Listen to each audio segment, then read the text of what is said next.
I stared at the loan documents with my forged signature, my hands trembling as I read the amount $500,000.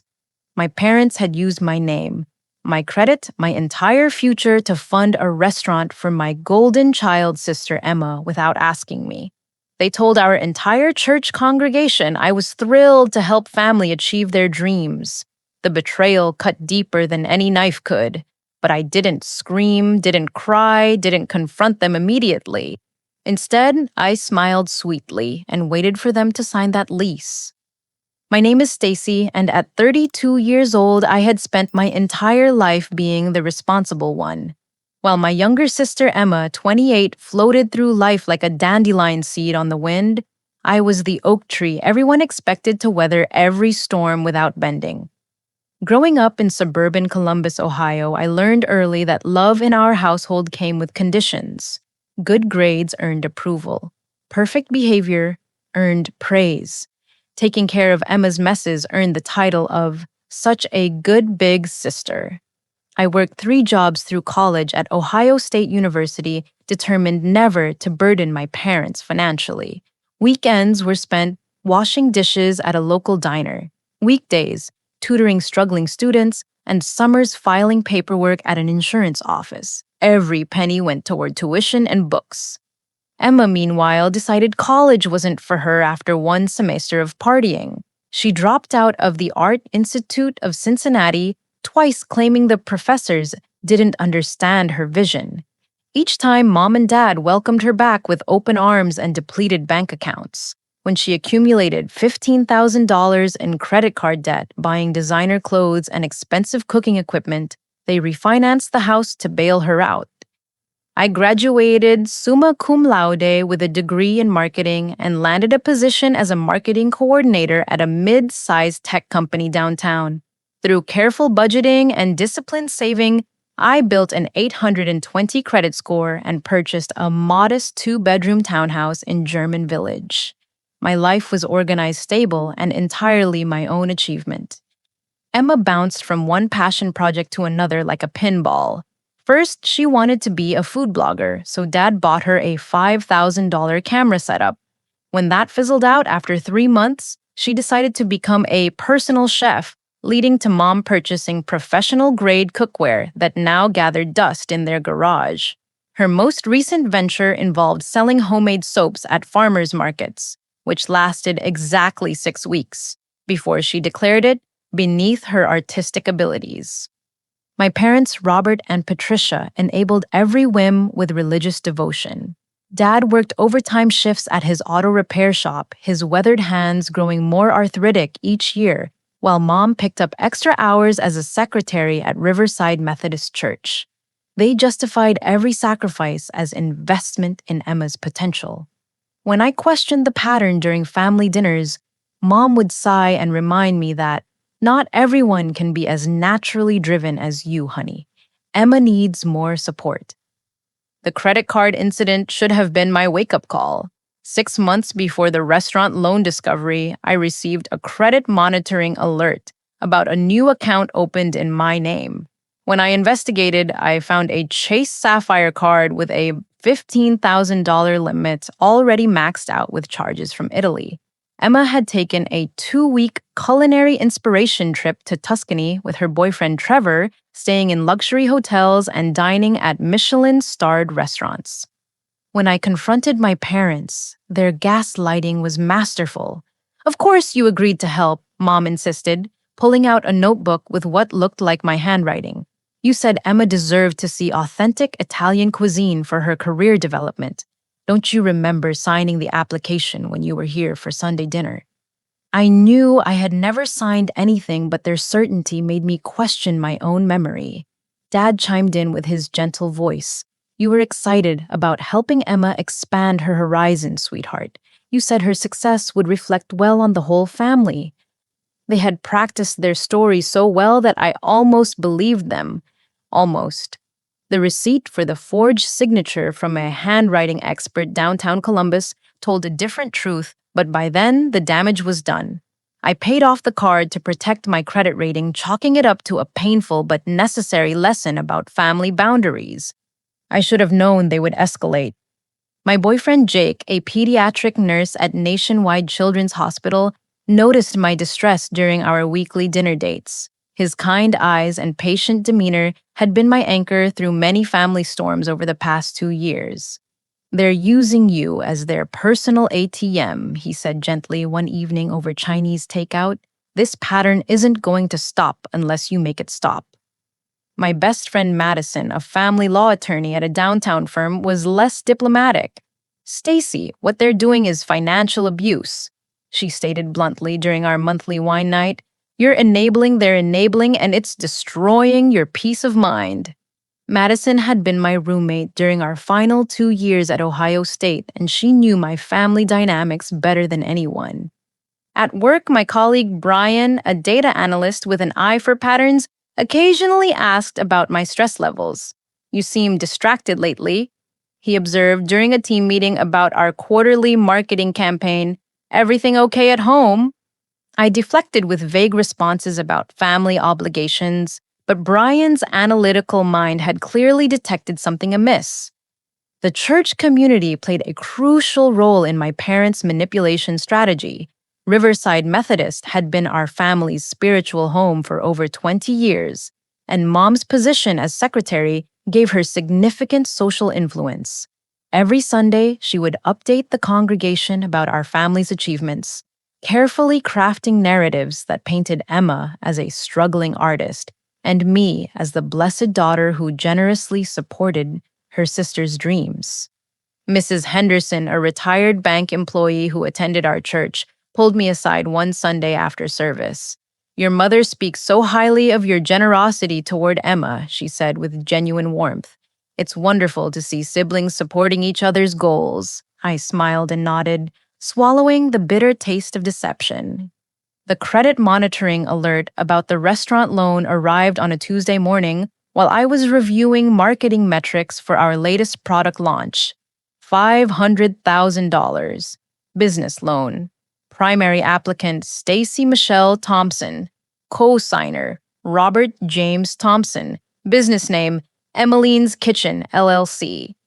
I stared at my computer screen, reading the alert 3 times before the reality sank in. They had done it again, but this time the stakes were catastrophic. $500,000 could destroy my financial future, my home ownership, my career prospects, everything I had worked so carefully to build.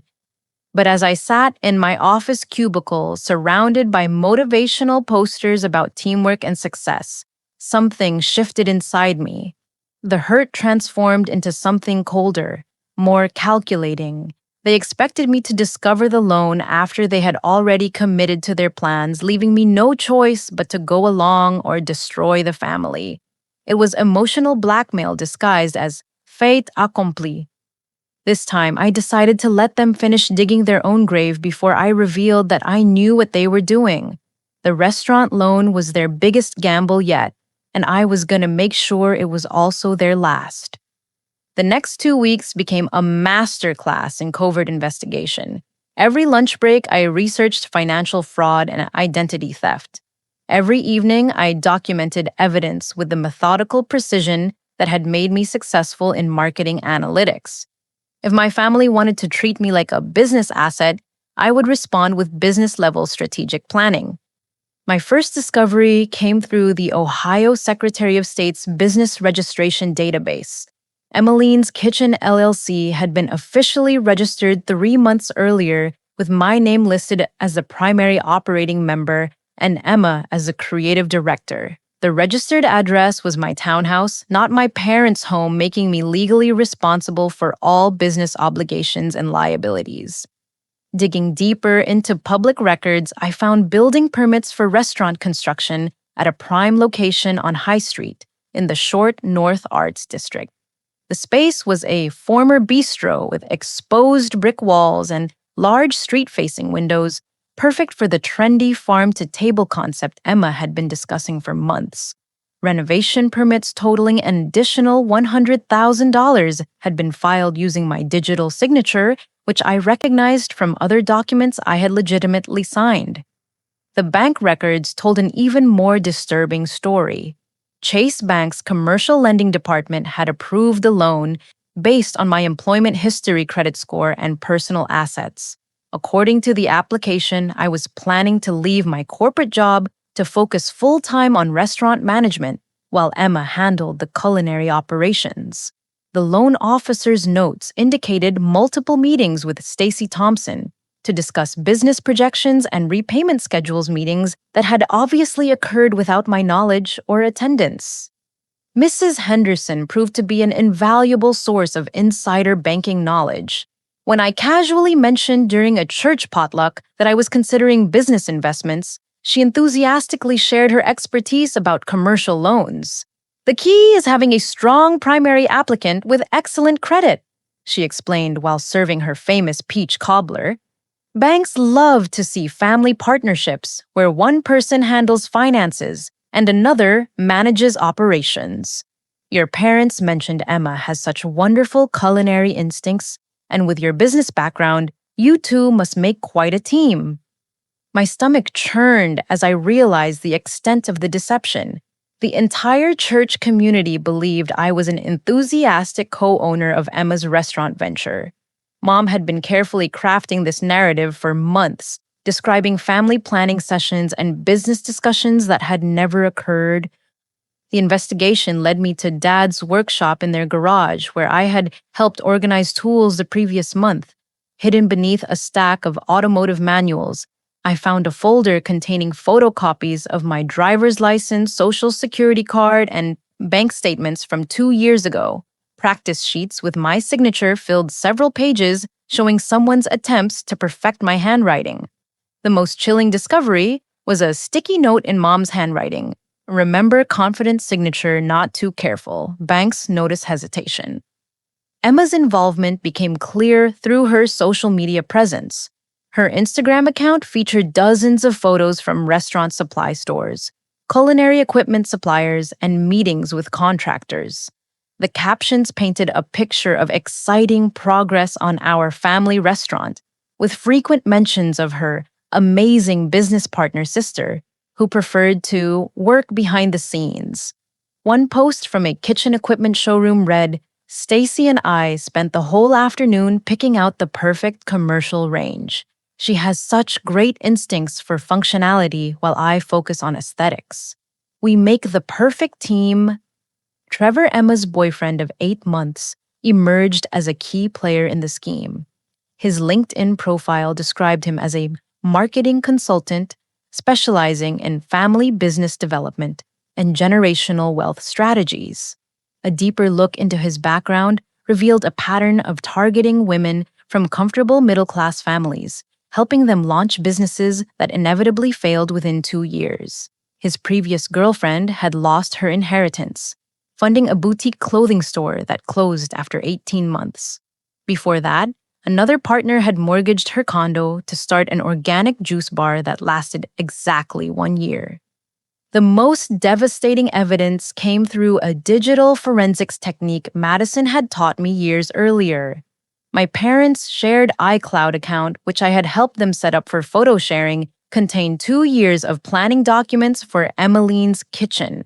Email chains between Mom, Emma, and Trevor outlined detailed strategies for leveraging Stacy's success to launch the restaurant without initially involving me in discussions. One email thread from Emma to Trevor, dated 6 months earlier, made my blood run cold. "Stacy is so desperate to be the good daughter she'll do anything to avoid family conflict. She already covered my credit card debt without much fuss. Mom thinks we can get her to co-sign the restaurant loan if we present it right. The key is making her feel guilty for having more success than me, then offering her a way to help that makes her look generous rather than superior." Trevor's response was equally manipulative.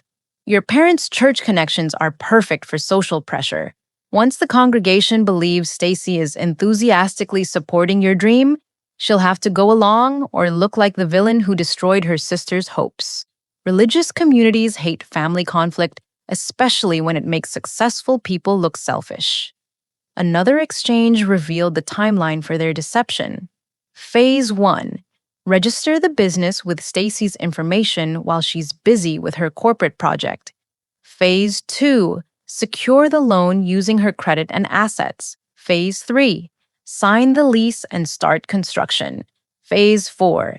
Present everything as a wonderful surprise and fait accompli. By the time she discovers what we've done backing out will hurt her more than going along. The plan's sophistication was breathtaking in its cruelty. They had studied my psychology, my values, my weaknesses, and my social connections to design the perfect emotional trap. They knew I valued family harmony, that I was proud of my reputation in the church community, and that I would struggle to take actions that might hurt Emma's feelings or embarrass our parents publicly. But they had miscalculated one crucial element: my capacity for strategic thinking when cornered. I began recording every conversation with my parents, taking advantage of Ohio's single-party consent laws for audio recordings. My smartphone captured Mom's detailed descriptions of restaurant plans she claimed we had discussed together. Dad's excited explanations about the renovation timeline included multiple references to decisions I had supposedly made about kitchen layout and seating arrangements. The recordings revealed their genuine belief that they could manage my response through emotional manipulation. Stacy might be upset initially, Mom told Dad during a conversation I recorded while visiting for Sunday dinner, but once she sees how happy Emma is, she'll understand why we had to move forward. She's always been reasonable when it comes to family needs. Madison listened to selected recordings during one of our strategy sessions at her law office downtown. Her expression grew darker with each revelation. "This isn't just identity theft," she said grimly. "This is a conspiracy involving multiple people over an extended period. The criminal charges alone could result in serious jail time for everyone involved." Detective Rodriguez, whom Madison had connected me with through her professional network, reviewed the evidence with the methodical attention of someone who had seen too many family financial frauds. "The sophistication level here is unusual," he observed, studying the forged documents spread across his desk. "Most family theft cases are impulsive, desperate acts. This shows planning, coordination, and clear intent to defraud. Your family treated this like a business operation." The detective's analysis confirmed what I had suspected. This wasn't emotional dysfunction or poor judgment, but calculated theft disguised as family obligation. The distinction mattered enormously for both legal proceedings and my own psychological healing. As the restaurant's opening date approached, I maintained perfect normalcy in family interactions. I attended Sunday dinners with apparent enthusiasm, listened to Emma's excited updates about menu development, and even offered marketing suggestions that sent her into ecstatic gratitude. "You're the best sister ever," she squealed after I recommended specific social media strategies for restaurant promotion. "I'm so lucky to have someone with your business skills as my partner." The irony was suffocating, but I smiled and hugged her back, knowing that everything she said was being recorded and documented for the legal proceedings to come. The Sunday dinner invitation came with unusual urgency. Mom called 3 times during the week, emphasizing how much she missed our family time together and how excited they all were to share important news. "Emma has some wonderful updates about her restaurant project," she said during her final call Friday evening. "Your father and I are so proud of how supportive you've been throughout this process." I arrived at their modest ranch house in Westerville, carrying a bouquet of sunflowers from the farmer's market, playing my role perfectly. The dining room table was set with Mom's good china, the floral pattern she had inherited from her mother, and only used for special occasions. The familiar scent of her pot roast filled the air, accompanied by fresh baked dinner rolls that made the house smell like a Norman Rockwell painting. Emma bounced through the front door 20 minutes late, her cheeks flushed from excitement and her arms full of presentation materials. At 28, she still moved with the careless energy of someone who had never faced real consequences. Her blonde hair was styled in beachy waves, and she wore a flowing sundress that made her look younger and more innocent than her years. "Stacy," she squealed, dropping her materials on the coffee table to give me an enthusiastic hug. "I have so much to show you about our restaurant. The architect's renderings are absolutely gorgeous, and wait until you see the menu concepts I've been working on. Trevor helped me organize everything into a proper presentation. Trevor followed her inside, carrying a leather portfolio and wearing the kind of confident smile that had probably charmed dozens of women into poor financial decisions. In his early 30s, with carefully styled dark hair and expensive casual clothing, he looked like someone who had studied how to appear trustworthy while planning to do exactly the opposite. Dad emerged from the kitchen carrying a platter of perfectly sliced pot roast, his work-worn hands gentle with Mom's precious serving dish. At 58, he still had the broad shoulders and strong arms of someone who spent his days lifting engines and wrestling with stubborn car repairs. His smile was genuinely warm as he looked at his assembled family, completely unaware that half of us were performing elaborate deceptions. "There's my successful daughter," he said, setting down the platter and pulling me into one of his bear hugs that smelled like motor oil and aftershave. "Your mother has been cooking all afternoon because she wanted everything perfect for our family discussion." Mom appeared with a bowl of garlic mashed potatoes, her graying hair styled into the neat waves she maintained religiously for her church secretary position. She wore her favorite blue dress, the one she claimed brought out her eyes, and her smile carried the satisfied expression of someone who believed she was orchestrating a beautiful family moment. "Sit down, everyone," she instructed, directing traffic around the dining table with the efficiency of someone who had managed church events for 2 decades. "Emma, put your presentation materials aside for now.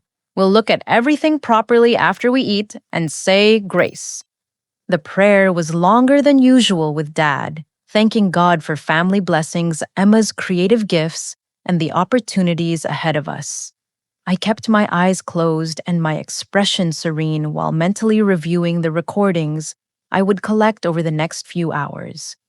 Dinner conversation flowed with artificial smoothness as my parents steered every topic toward Emma's restaurant plans. Trevor contributed marketing insights that revealed his deep knowledge of the project's financial structure. "The location Emma found has incredible foot traffic," he explained while cutting his pot roast. "The demographic analysis shows perfect alignment with the farm-to-table concept.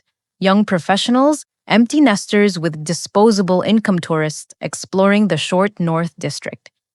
Emma glowed under the attention, describing her vision for seasonal menus featuring local ingredients and creative presentations. "I want every dish to tell a story," she said, her eyes bright with genuine passion. "Comfort food elevated to art, but still approachable and satisfying. The kind of place where people create memories, not just eat meals." Her enthusiasm was infectious, and I found myself genuinely impressed by the thought and creativity she had invested in the concept. Under different circumstances, I might have been excited to support her venture, but the foundation of lies poisoned every word she spoke.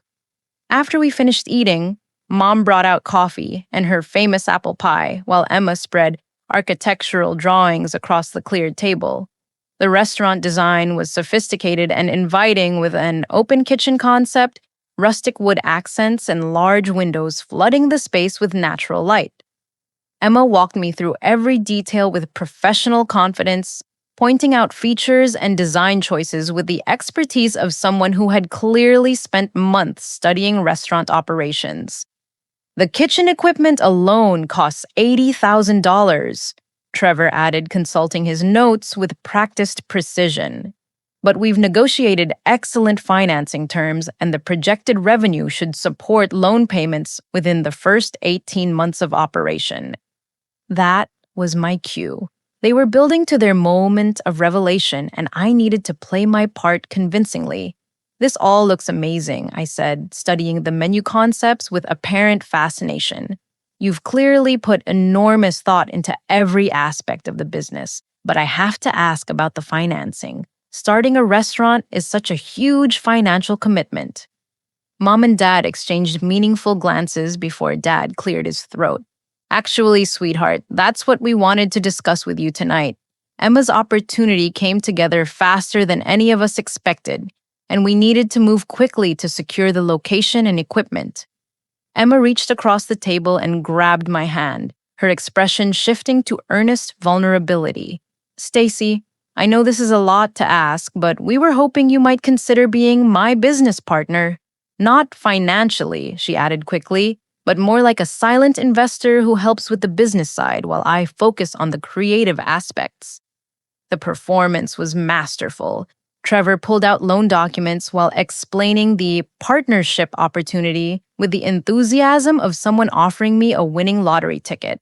Mom emphasized how proud she was to have daughters who could collaborate on such an important venture. Dad spoke about family legacy and the satisfaction of building something meaningful together. The documents they wanted me to sign included additional loan guarantees, business partnership agreements, and personal liability waivers, totaling another $200,000. They had structured the request perfectly, presenting it as an expansion of existing arrangements rather than a completely new commitment. The bank needs everything finalized by Monday morning, Trevor explained, checking his expensive watch with calculated urgency. The construction crew is scheduled to start Tuesday, and any delays could push back the opening timeline by months. Emma's eyes filled with tears as she looked at me across the table. I know it's a lot to ask, but you're the only person I trust with something this important. Everyone else sees me as irresponsible, but you've always believed in my potential. This restaurant could change my whole life, give me the purpose and stability I've been searching for. The emotional manipulation was flawless, hitting every psychological pressure point they had identified during their planning sessions. Family obligation, time pressure, financial urgency, and Emma's vulnerability all combined to create overwhelming momentum towards signing. I looked around the table at faces filled with hopeful expectation, knowing that every person except Dad was actively deceiving me. Even Dad's genuine emotion was based on lies they had told him about my previous involvement in the project. "This is a lot to process," I said, slowly picking up the loan documents with trembling hands that weren't entirely fake. "I appreciate how much thought you've all put into this, but I need to review everything with my financial advisor before making such a significant commitment." Emma's face crumpled with disappointment and Mom's expression tightened with barely concealed frustration. Trevor's charm slipped slightly as he realized I wasn't signing immediately. Only Dad maintained his gentle smile, patting my shoulder with understanding. "Of course, honey," he said. $200,000 is serious money. You should definitely get professional advice before committing to anything." But Mom couldn't resist pushing harder. "Stacy, I'm surprised you need outside consultation for a family decision. We've been planning this together for months, and Emma has been counting on your support. Delaying now could jeopardize everything we've worked toward." The lie was so blatant, so confidently delivered, that I almost laughed out loud. Instead, I gathered the documents with apparent reluctance and promised to review everything over the weekend. "I just want to make sure I understand all the implications," I said, hugging Emma goodbye and accepting her tearful thanks for considering the partnership. "This is such an important decision for all of us." As I drove home through the familiar streets of suburbia, I called Madison from my car's hands-free system. "They want another $200,000 on top of the existing loan," I reported. "The closing is Monday morning, and they expect me to sign everything this weekend." "Perfect," Madison replied, her voice carrying the satisfaction of a prosecutor who had just received a confession. "Let them proceed with Monday's closing. We'll be ready." The weekend before the restaurant closing became the most intensely productive 48 hours of my life. While my family believed I was agonizing over their partnership offer, I was actually finalizing the most comprehensive legal counterattack in Ohio family court history. Madison's law office became our war room Saturday morning. Her conference table disappeared under stacks of evidence, legal briefs, and strategic timelines. As a family law attorney specializing in financial fraud cases, she had seen every variation of relative versus relative theft, but even she was impressed by the sophistication of my family's scheme. Most family fraud cases involve desperate people making impulsive decisions, she explained while organizing bank records into chronological order. Your family planned this like a corporate acquisition. The documentation, timeline, and coordination required multiple people working together over an extended period. That elevates this from simple identity theft to conspiracy charges. Detective Rodriguez joined us Saturday afternoon, bringing additional evidence his investigation had uncovered. We've been monitoring the business registration database since you filed your initial complaint, he reported, spreading his own paperwork across Madison's desk. Your family has been busy this week. 3 additional documents were filed using your forged signature, including a liquor license application and a commercial insurance policy naming you as the primary liability holder. The liquor license application was particularly damaging evidence because it required notarization. Someone had paid a notary public to witness Stacy Thompson signing documents creating a third-party witness to the fraud. The insurance policy made me personally responsible for any accidents, injuries, or damages occurring at Emmeline's kitchen, potentially exposing me to millions of dollars in liability. Jake arrived Saturday evening with Chinese takeout and moral support. His presence provided emotional grounding, while Madison and I worked through the legal technicalities of our response strategy. Are you sure you want to go through with this public confrontation plan? He asked, gently watching me practice my statement for Monday's restaurant opening. Once you pull this trigger, there's no going back to family dinners and pretending everything is normal. His question forced me to confront the emotional reality of what I was planning. Destroying my family's financial scheme would also destroy relationships that had defined my identity for 32 years. Emma would lose her restaurant dream. Mom and Dad would face criminal charges and community embarrassment. Trevor would disappear, leaving Emma to handle the consequences alone. But the alternative was accepting financial slavery disguised as family obligation. If I signed those additional loan documents, I would be legally responsible for over $700,000 in debt for a business I had no control over and no legitimate involvement in creating. My credit, my savings, my future home ownership, my retirement plans, everything I had worked to build would become collateral for Emma's dreams. They made this choice when they decided to steal my identity. I told Jake, accepting his supportive hug while maintaining my resolve. I'm not destroying our family. I'm refusing to let them destroy my life. Sunday brought the most challenging performance of my life. I attended church service with my parents, sitting in our usual pew while Reverend Thompson delivered a sermon about family obligations and community support. The irony was suffocating, but I maintained perfect composure while Mom whispered updates about Emma's excitement for Monday's closing. She barely slept last night, Mom confided during the prayer requests portion of the service. She's so grateful for your willingness to consider the partnership. You're being such a wonderful sister. Mrs. Henderson approached me after service with her usual warm smile and a plate of homemade cookies for Emma. I'm so excited about tomorrow's restaurant closing, she said enthusiastically. Your mother tells me you're finalizing the partnership agreements. What a blessing to see sisters working together toward such a meaningful goal.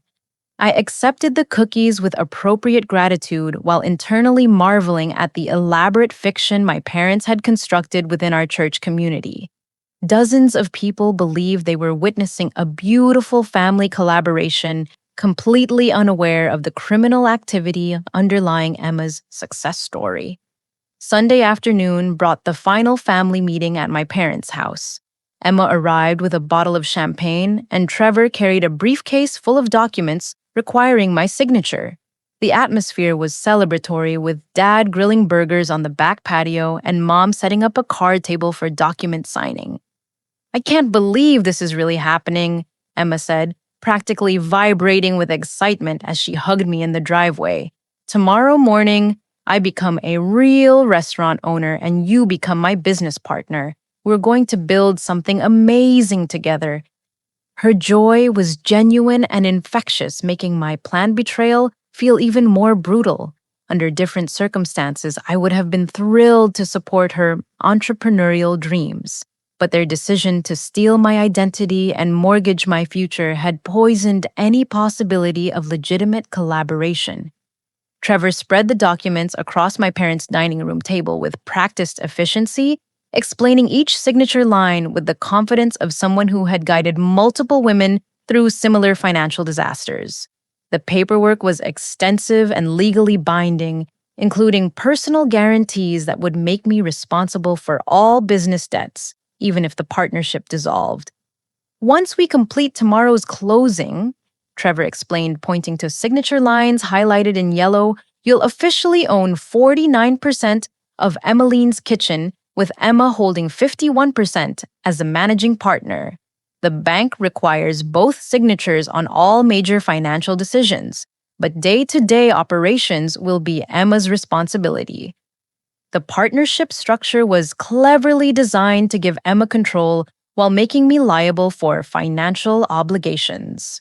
I would have all the legal responsibility with none of the operational authority, a perfect recipe for disaster disguised as family collaboration. I reviewed each document carefully, asking detailed questions about liability, profit distribution, and exit strategies. My apparent nervousness about the financial commitment seemed natural to everyone except Trevor, who watched my reactions with the calculating attention of someone evaluating a mark's resistance level. I know it's overwhelming, Emma said, sitting beside me and squeezing my hand supportively, but we're going to be such an amazing team. Your business expertise and my creative vision will make Emmeline's Kitchen the best restaurant in Columbus. We'll build something our whole family can be proud of. Dad raised his beer in an impromptu toast to my daughters and their incredible partnership. Watching you two work together toward Emma's dream has been one of the proudest moments of my life. I lifted my glass of iced tea and smiled while silently recording everything for the legal proceedings to come. The toasts and congratulations felt like a funeral for relationships that would not survive the next 24 hours. Monday morning arrived with unseasonably cool weather and gray skies that matched my emotional state. I dressed carefully in my best business suit, knowing that professional appearance would be important for the day's legal proceedings. Madison met me at her office at 7 in the morning for final strategy review and document preparation. The process server will arrive at exactly 10:15. She confirmed, checking her timeline against the restaurant's opening schedule. That gives you enough time to be served publicly, but early enough that most of the crowd will still be present to witness your response. Detective Rodriguez called at 8:30 to confirm that criminal fraud charges would be filed immediately after the civil papers were served. We have enough evidence for identity theft conspiracy to commit fraud and forgery charges against your mother, Emma, and Trevor, he reported. Your father's cooperation with our investigation might result in reduced charges depending on his level of knowledge about the scheme. The weight of what I was about to unleash felt enormous, but there was no alternative path that preserved both my financial security and my self-respect. My family had chosen to treat me as a resource rather than a person, and consequences were the only language they would understand. As I drove toward the short North District and the restaurant where my family was about to celebrate their greatest triumph, I felt like a general leading troops into a battle that would change everything forever. By noon, Emmeline's Kitchen would be closed. Emma's dream would be shattered, and my family would discover that stealing someone's identity was the beginning of their problems, not the solution to them. The grand opening of Emmeline's Kitchen exceeded every expectation my family had harbored for their perfect crime. By 10 in the morning, High Street buzzed with the kind of energy that made restaurant owners dream of success and investors calculate profit margins. Emma had transformed the former bistro space into something magical. Exposed brick walls displayed local artwork, Edison bulb chandeliers, cast warm light over reclaimed wood tables, and the open kitchen concept allowed diners to watch culinary artistry in action. Fresh flowers adorned every surface, and the scent of rosemary focaccia bread welcomed visitors like an aromatic embrace.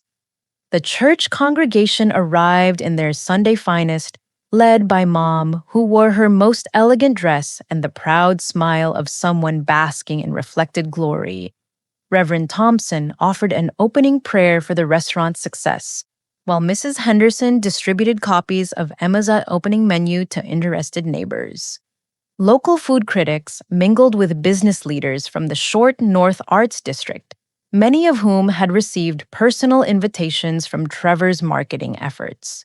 The Columbus Dispatch's restaurant reviewer took notes while sampling Emma's signature butternut squash bisque, and a photographer from Columbus Monthly captured the bustling atmosphere for their upcoming issue about emerging culinary talent.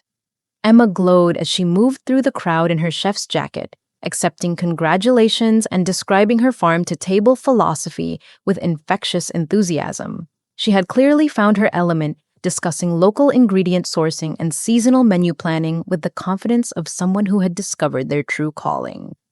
"Everything you see here represents local partnerships," she explained to the food critic, gesturing toward the open kitchen, where her small staff prepared sample dishes. "Our produce comes from 3 different farms within 50 miles of Columbus. The bread is baked fresh every morning using flour from a mill in Circleville.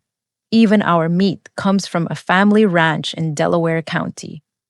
Dad stood near the entrance, greeting guests with genuine warmth, his mechanic's hand scrubbed clean, and his face beaming with paternal pride. He wore his best button-down shirt, and the kind of satisfied expression that came from watching his daughter achieve something meaningful. His joy was authentic and heartbreaking, knowing what was about to happen. Mom worked the room with the social skills she had developed through 2 decades of church event planning. She introduced Emma to potential customers, shared carefully edited stories about our family's restaurant planning process, and accepted compliments about raising such entrepreneurial daughters with gracious humility. Trevor positioned himself near the business leaders, networking with the calculated charm that had probably built his entire career. He distributed business cards and discussed expansion possibilities with the confidence of someone who believed he had successfully executed another perfect scheme. The menu showcased Emma's genuine culinary talent. Her short rib braised in local red wine was perfectly tender. The seasonal vegetable medley highlighted the natural flavors of fresh ingredients, and her signature dessert, maple bourbon bread pudding, earned enthusiastic praise from early customers. I arrived at 10:05 wearing my best professional attire and carrying a small purse that concealed a digital recorder. The crowd welcomed me with the warmth reserved for beloved family members, and several church friends thanked me for supporting Emma's entrepreneurial dreams. "Say, Stacy," Emma squealed, rushing across the dining room to envelope me in an enthusiastic hug. "Can you believe this turnout? Everyone loves the food, the critics seem really interested, and we already have reservation requests for next week. This is everything I dreamed it could be." Her excitement was genuine and infectious. Under normal circumstances, I would have been thrilled to celebrate her success and proud to support her achievement. But the foundation of lies underneath her triumph made every word feel like another betrayal. Mom approached with her camera, ready to capture family photos for the church newsletter. "Stand together by the kitchen," she directed, positioning Emma and me for the perfect shot. "I want to document this beautiful moment when both of my daughters are celebrating Emma's dream come true." The photographer captured multiple images of us smiling beside the stainless steel kitchen equipment that my stolen identity had purchased. Emma wrapped her arm around my waist while describing how grateful she was for her amazing business partner sister, who had made everything possible. At exactly 10:15, the restaurant's front door opened and a woman in a gray suit entered, carrying a leather portfolio. The process server moved through the crowd with professional efficiency, scanning faces until she located her target. Stacy Michelle Thompson, she asked, approaching our family group with documents in her hand. Yeah, yes, that's me, I replied, accepting the thick envelope with apparent confusion while the entire restaurant watched our interaction. You're being served with cease and desist papers in the matter of Thompson versus Thompson and Associates. The process server announced in a clear voice that carried across the suddenly quiet dining room. You're the plaintiff in this action against Emma Thompson, Patricia Thompson, Robert Thompson, and Trevor Associates for identity theft conspiracy to commit fraud and business interference. The silence that followed was deafening. Emma's face went white as she processed what the server had just announced. Mom's mouth dropped open in shock while Dad looked confused about why legal papers were being served at a restaurant opening. I don't understand, Emma whispered, staring at the documents in my hands. Stacy, what is this? Why are you the plaintiff? What's happening? Trevor's reaction was immediate and telling. His confident smile disappeared as he began calculating exit strategies, and I watched him mentally reviewing everything he had said and done over the past few months. The process server handed him his own set of papers before he could disappear into the crowd. The restaurant's happy chatter dissolved into confused murmuring as guests tried to understand what they were witnessing. Mrs. Henderson looked bewildered. The food critics began taking notes for a very different story than they had planned, and several church members moved closer to offer support to our obviously distressed family. There must be some mistake, Mom said, her voice rising with defensive anger. Stacy would never file legal papers against her own family. We're here celebrating Emma's restaurant opening, not dealing with some ridiculous misunderstanding. I looked around the room at faces filled with confusion, concern, and growing understanding of what was actually happening. The moment had arrived to reveal the truth about Emmeline's kitchen's financing and my family's elaborate deception. There's no mistake, I said clearly, my voice carrying across the silent restaurant. I filed these papers because my family used my name, my credit, and my identity to open this restaurant without my knowledge or consent. Everything you see here was purchased with loans I never applied for, using signatures I never signed, for a business partnership I never agreed to join. Emma staggered backward as if I had physically struck her. That's not true, she protested, tears filling her eyes. We've been planning this together for months. You agreed to be my business partner. Mom and Dad said you were excited about helping me achieve my dream. Her genuine shock revealed that she might have been more victim than conspirator, manipulated by our parents and Trevor into believing I had willingly participated in financing her restaurant. But the emails I had discovered proved she knew about the identity theft, even if she had rationalized it as family cooperation rather than criminal activity. The food critics began asking pointed questions about the restaurant's financing, while guests started leaving in uncomfortable silence. The celebration that was supposed to establish Emmeline's kitchen as Columbus's newest culinary destination had become a public exposure of family fraud and criminal behavior. Detective Rodriguez entered through the front door, his badge visible as he approached Trevor with handcuffs ready. Trevor Matthews, you're under arrest for conspiracy to commit identity theft and fraud, he announced while reading Miranda rights. The detective's arrival sent remaining guests fleeing toward the exits, leaving only family members and a few church friends to witness Trevor's arrest. Emma sobbed as she watched her boyfriend taken away in handcuffs, finally understanding that her perfect restaurant opening had become a criminal investigation. Dad put his arm around Emma's shoulders while staring at me with confused hurt. Stacy, I don't understand what's happening here. If you didn't want to help with Emma's restaurant, why didn't you just tell us? Why did this have to become a legal matter? His genuine confusion broke my heart because it revealed how completely our parents had manipulated him along with everyone else. Dad truly believed I had agreed to the business partnership, making him an unwitting accomplice rather than a criminal mastermind. But Mom's reaction confirmed her role as the primary architect of the fraud scheme. Instead of confusion or hurt, her face showed calculation and damage control as she began spinning explanations for the remaining witnesses. "This is obviously a misunderstanding that got blown out of proportion," she announced to Mrs. Henderson and the other church members. "Family business discussions can become complicated, but I'm sure we can resolve everything once emotions settle down and lawyers stop making everything more difficult than it needs to be." Her attempt to minimize criminal identity theft as a family misunderstanding demonstrated the same manipulative mindset that had created this situation. Even caught red-handed with overwhelming evidence, Mom was still trying to control the narrative and avoid accountability.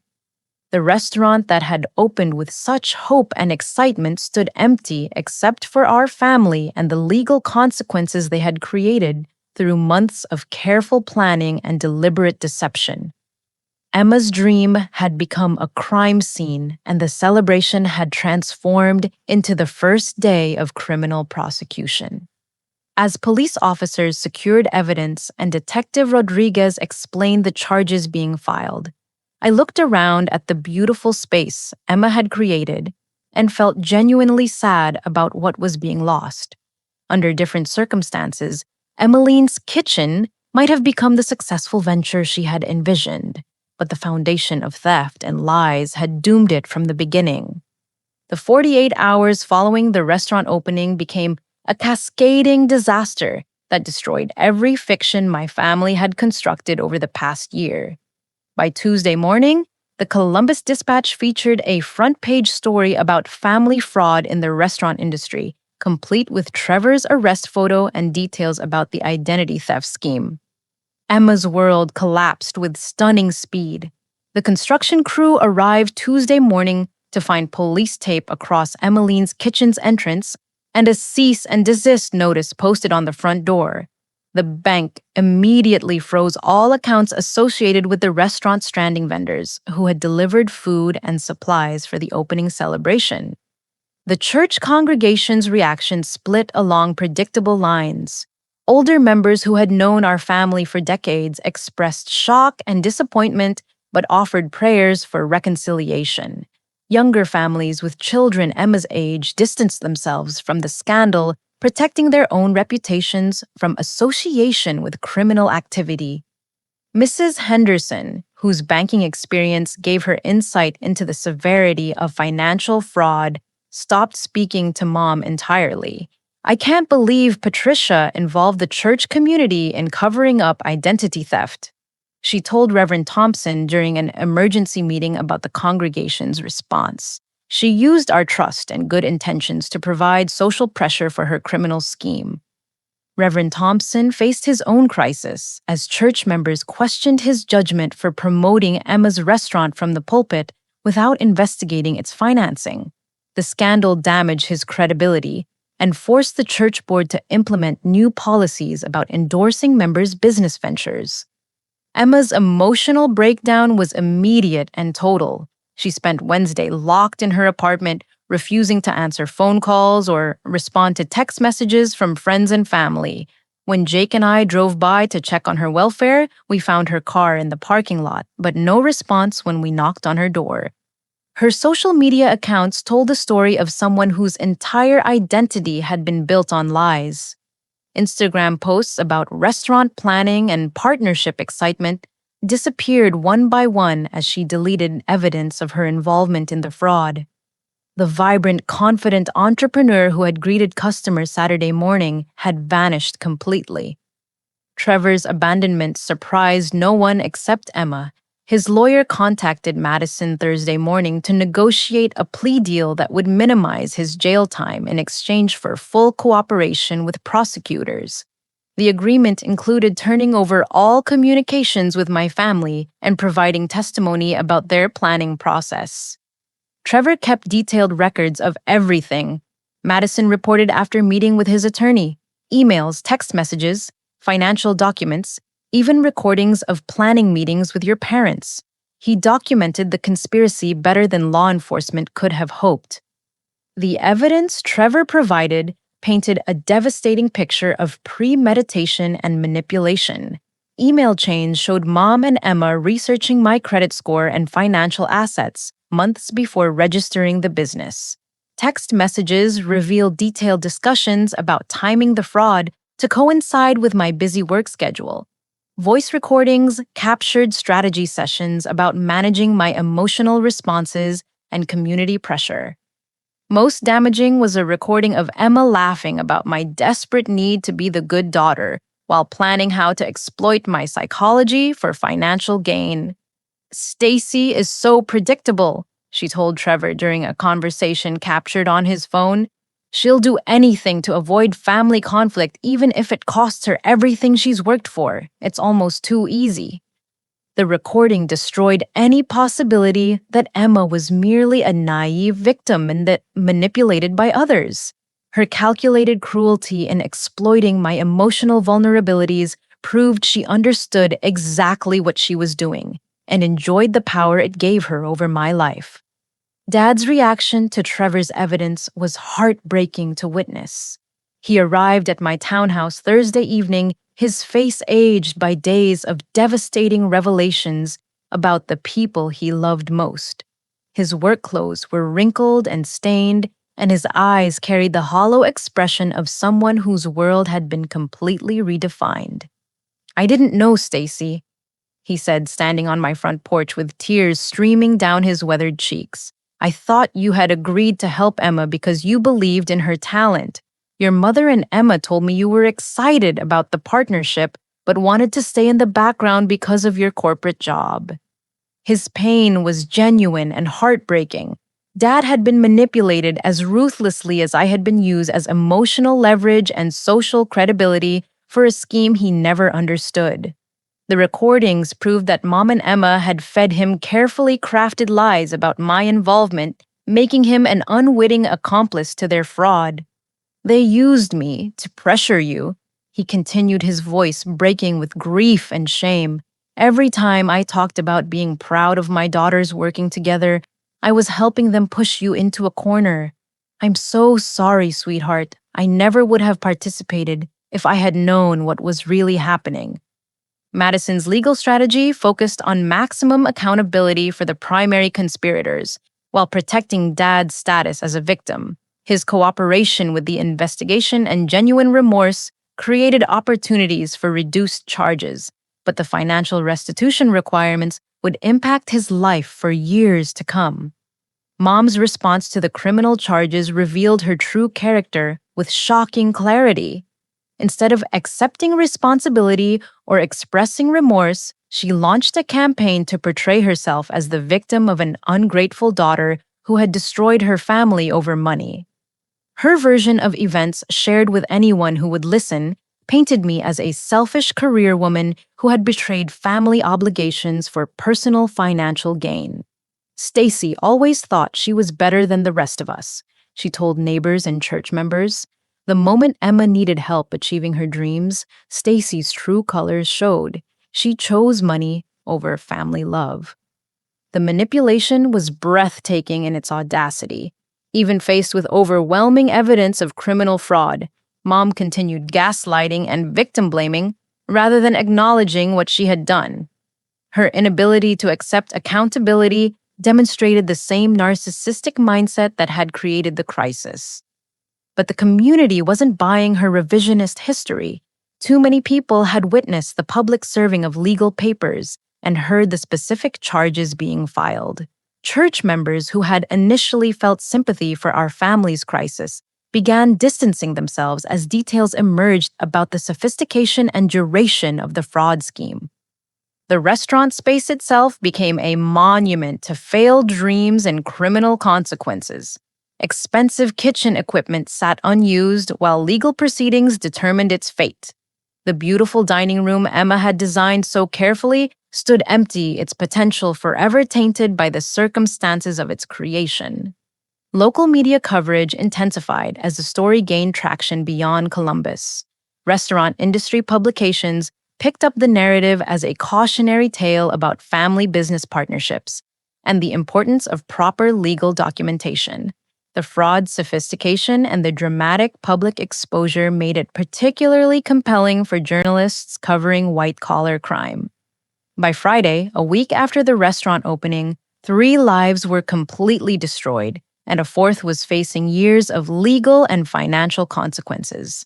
Emma had lost her restaurant, her boyfriend, and her relationship with the church community that had supported her dreams.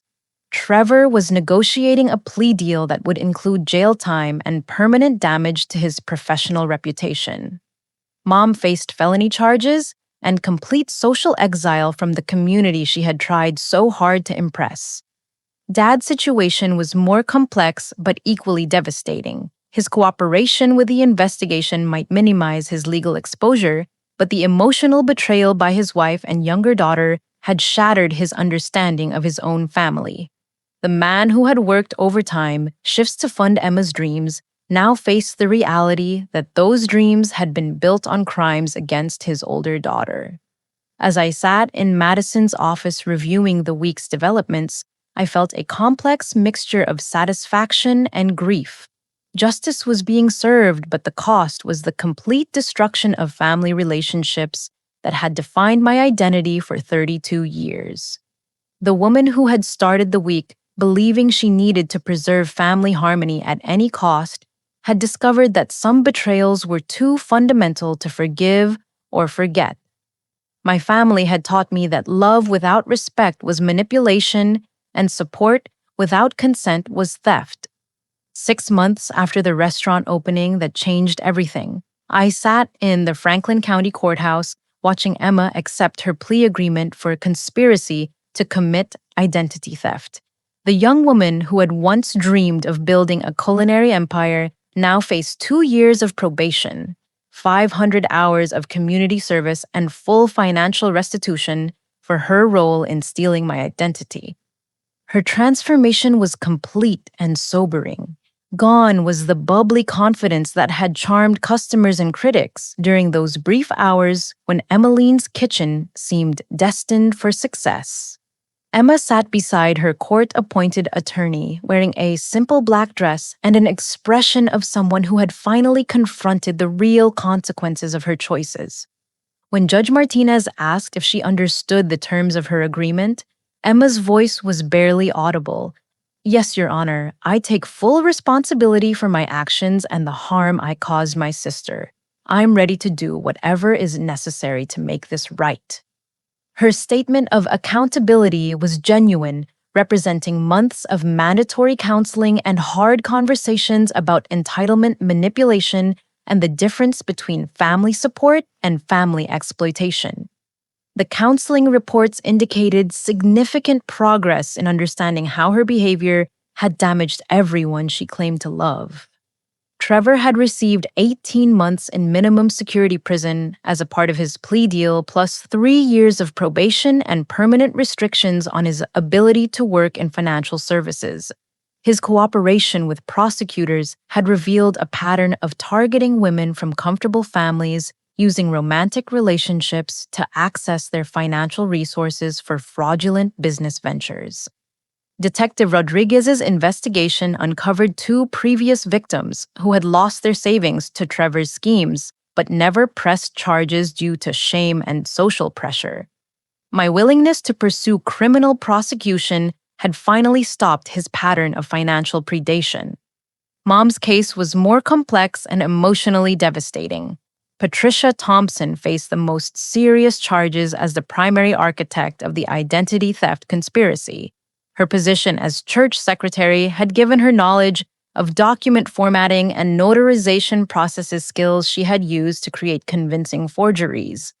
The psychological evaluation ordered by the court revealed narcissistic personality disorder with manipulative tendencies, explaining her inability to accept responsibility even when confronted with overwhelming evidence. Her sessions with Dr. Sarah Mitchell, a specialist in family dysfunction, had produced some breakthrough moments, but also confirmed the depth of her psychological issues. "Your mother's condition doesn't excuse her behavior," Dr. Mitchell explained during a family therapy session I had agreed to attend, but it helps us understand why she was able to rationalize stealing your identity as somehow beneficial for the family. In her mind, your success belonged to everyone, not just you. Mom's plea agreement included 2 years of supervised probation, mandatory psychological counseling, and complete financial restitution. She was also banned from handling finances at Riverside Methodist Church, effectively ending her career as a church secretary. Most importantly, for my emotional healing, the court ordered her to have no contact with me for 1 full year unless I initiated communication. The restraining order protected me from her continued attempts at manipulation and gaslighting while she worked through her psychological issues. Dad's cooperation with the investigation had resulted in minimal legal consequences, but the emotional damage to his life was profound and lasting. Robert Thompson received 1 year of probation and mandatory financial counseling, acknowledging his unknowing role in pressuring me while being manipulated by his wife and daughter. His journey toward understanding what had really happened was painful but genuine.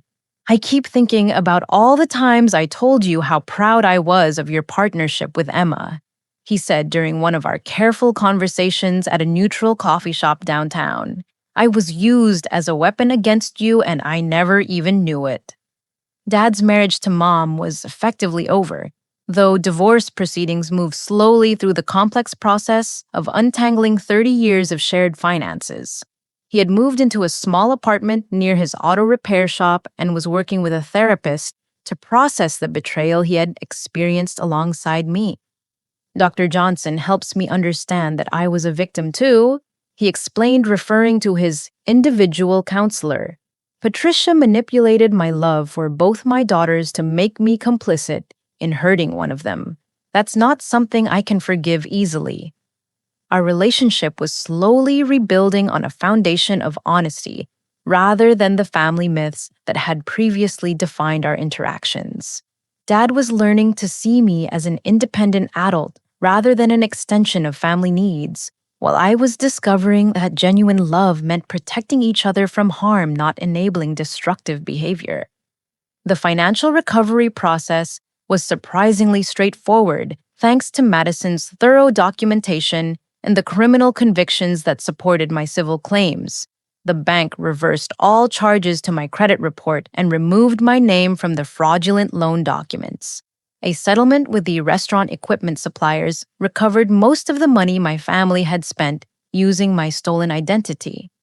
My credit score actually improved through the recovery process as mortgage companies and credit card issuers added fraud protection notes to my file. The experience had taught me valuable lessons about financial security and monitoring that would protect me for the rest of my life. Jake and I used the crisis as an opportunity to deepen our commitment to each other. His unwavering support throughout the legal proceedings had shown me what genuine partnership looked like, and we began discussing marriage and building a life together based on mutual respect rather than family obligation. You handled something that would have destroyed most people, he told me one evening as we walked through the short North District where Emma's restaurant had briefly existed. Watching you fight for yourself taught me what real strength looks like. I want to spend my life with someone that brave. Madison became more than my attorney. She became family by choice. Her fierce advocacy and strategic thinking had protected me from financial ruin, while ensuring that justice was served appropriately for each person involved in the fraud. We celebrated the completion of legal proceedings with dinner at a restaurant where nobody knew our story and nobody expected us to be anyone other than who we chose to be. The church community's response evolved as people processed what had really happened. Initial shock and judgment gradually gave way to understanding and support as congregants recognized the sophisticated nature of the manipulation that had fooled them along with everyone else. Mrs. Henderson approached me one Sunday morning 6 months after the restaurant incident with homemade cookies and a heartfelt apology. I'm ashamed that I believed Patricia's stories without asking more questions, she said, her eyes wet with tears. You were being abused by your own family, and we all participated without realizing it. Reverend Thompson used the crisis as an opportunity to deliver a series of sermons about the difference between genuine Christian charity and enabling destructive behavior. Supporting someone means helping them become their best self, he explained to the congregation. Covering up their mistakes or facilitating their poor choices is not love, it's harm disguised as kindness. The church implemented new policies about endorsing members' business ventures and created a support group for families dealing with financial abuse. My experience became a teaching tool that helped other people recognize and respond to similar manipulation in their own relationships. Emma's path toward redemption was the longest and most uncertain. Her community service assignment at a homeless shelter exposed her to people who had lost everything through circumstances beyond their control, helping her develop empathy and perspective she had never possessed before. I spent my whole life thinking I deserved success because I wanted it, she told me during one of our supervised conversations at Dr. Mitchell's office.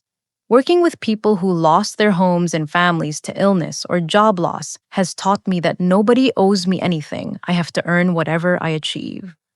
Her counseling sessions focused on developing genuine self-worth based on personal accomplishment rather than family resources or manipulation. The process was slow and sometimes painful, but early signs suggested that Emma was capable of fundamental change if she remained committed to the work. 1 year after the restaurant opening, I received a handwritten letter from Emma that marked a significant breakthrough in her recovery process. I understand now that I didn't just steal your money, she wrote. I stole your trust, your peace of mind, and your sense of safety in your own family. I don't know if you'll ever forgive me, but I want you to know that I'm working every day to become someone worthy of a second chance. The letter was the first communication between us that felt genuinely honest rather than manipulative. Emma was learning to express remorse without expecting immediate forgiveness and responsibility without demanding absolution. My own healing journey included therapy with Dr. Amanda Foster, a specialist in family trauma and financial abuse. Our sessions helped me process the complex emotions surrounding love betrayal and the difference between forgiveness and reconciliation. Forgiveness doesn't require restoring the relationship to its previous state, Dr. Foster explained during one particularly difficult session. You can forgive someone for your own peace while still maintaining boundaries that protect your well-being. Love and trust are different things, and trust must be earned through consistent action over time. The therapy helped me understand that my family's dysfunction had trained me to prioritize other people's comfort over my own safety. Learning to value my own well-being wasn't selfish. It was necessary for building healthy relationships with people who would respect my boundaries. 2 years after the restaurant incident, I stood before a group of 50 people at a financial literacy workshop sponsored by the Ohio Attorney General's office. My presentation about recognizing and responding to family financial abuse had become a regular part of my life, helping other people identify manipulation before it destroyed their financial security. The hardest part isn't recognizing that someone is stealing from you, I explained to the audience of young professionals and recent college graduates. The hardest part is accepting that someone who claims to love you is willing to destroy your future for their immediate benefit. Family love shouldn't come with a price tag attached. The workshops had connected me with dozens of people facing similar situations, creating a community of mutual support and shared understanding. Many participants had successfully protected themselves from financial abuse after learning to recognize the warning signs and available resources. Jake and I married in a small ceremony at Riverside Methodist Church, surrounded by the friends and chosen family who had supported us through the crisis. Dad walked me down the aisle, his presence representing the possibility of rebuilding relationships on healthier foundations. Emma was not invited to the wedding, but she sent a card acknowledging the boundary and expressing hope that someday we might find a way to be sisters again. The card represented significant growth in her understanding that forgiveness was a process that couldn't be rushed or demanded. Mom remained largely unchanged despite court ordered counseling and social consequences. Her Christmas card arrived with a passive aggressive message about how much she missed the way our family used to be before lawyers got involved. The message confirmed that she still viewed criminal prosecution as the problem rather than the fraud that had necessitated legal intervention. 3 years later, Dad and I have lunch together monthly at a diner near his apartment. Our conversations focus on current events, his work at the auto shop, and my marketing projects, rather than family drama or obligations. The relationship feels authentic for the first time in my adult life. "I'm proud of the woman you've become," he told me during our most recent visit. "Not because of your job or your success, but because you stood up for yourself when it mattered most. That took courage. I'm not sure I would have had."